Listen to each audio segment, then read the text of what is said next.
17টি প্রকল্প নিয়ে কথা হচ্ছে। আমরা একটু প্রকল্পগুলো সম্পর্কে বিস্তারিত জানতে চাই আপনার কাছ থেকে। ছোঁয়া এইমাত্র প্রায় 2.5 ঘন্টা বৈঠক হয়েছে একনেকের। সেই বৈঠক এইমাত্র শেষ হয়েছে। আমরা দেখতে পাচ্ছি পিছনে মন্ত্রীরা যারা একনেক সভার সদস্য একনেকের তারা বের হচ্ছেন। আমরা দেখলাম যে জনপ্রশাসন প্রতিমন্ত্রী তিনি বের হলেন।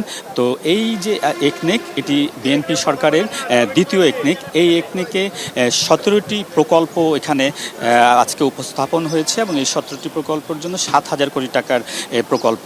তো এর মধ্যে একটি যেটি আলোচিত প্রকল্প সেটি হলো যে সচিবালয়ে একটি 21 তলা ভবন নির্মাণ, সেটার জন্য প্রায় 650 কোটি টাকা বরাদ্দ বা প্রস্তাব করা হয়েছে। তো সেটি আমরা জানি। তো এটার ব্যয় নিয়ে এক ধরনের সমালোচনা রয়েছে। তো সেই প্রকল্পটি আজকেও উপস্থাপন হয়েছে।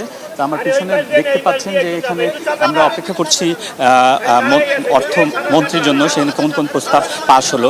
এর পাশাপাশি যেটি বলবো যে সচিবালয়ের যে ভবন 21 তলা ভবন, এটির পাশাপাশি আপনার যে ভৌত অবকাঠামো আরও কিছু ভবন নির্মাণ এবং কৃষি, পানি সম্পদ এবং পল্লী উন্নয়ন মন্ত্রণালয়ের কিছু প্রকল্প রয়েছে, সেগুলো এই আজকের যে একনেক বৈঠক সেই একনেক বৈঠকে উপস্থাপন করা হয়েছে। এবং পাশ কতগুলো এর মধ্যে হলো 17টি প্রকল্পের মধ্যে, সেটি আমরা আসলে অর্থমন্ত্রী ব্রিফিংয়ে আমরা জানতে পারবো। এর পাশাপাশি অর্থমন্ত্রী আরও 33টি প্রকল্প যেটি হলো যে এখানে তুলেছেন, যেটি জাস্ট জানানোর জন্য যে এই প্রকল্পগুলো পাইপলাইনে আছে সেগুলো। আর এর পাশাপাশি যেই বিষয়টা বলা যায়, এর আগের যে একনেক হয়েছে সেই একনেকে আপনার হলো যে এর আগের যে আওয়ামী লীগ সরকারের আমলে প্রায় 2,500 প্রকল্প নেওয়া হয়েছে।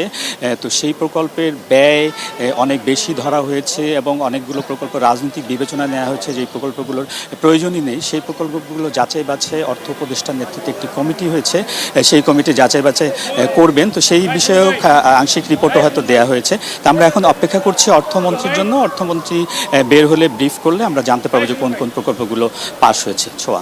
একদম, অনেক ধন্যবাদ স্বপন আপনাকে।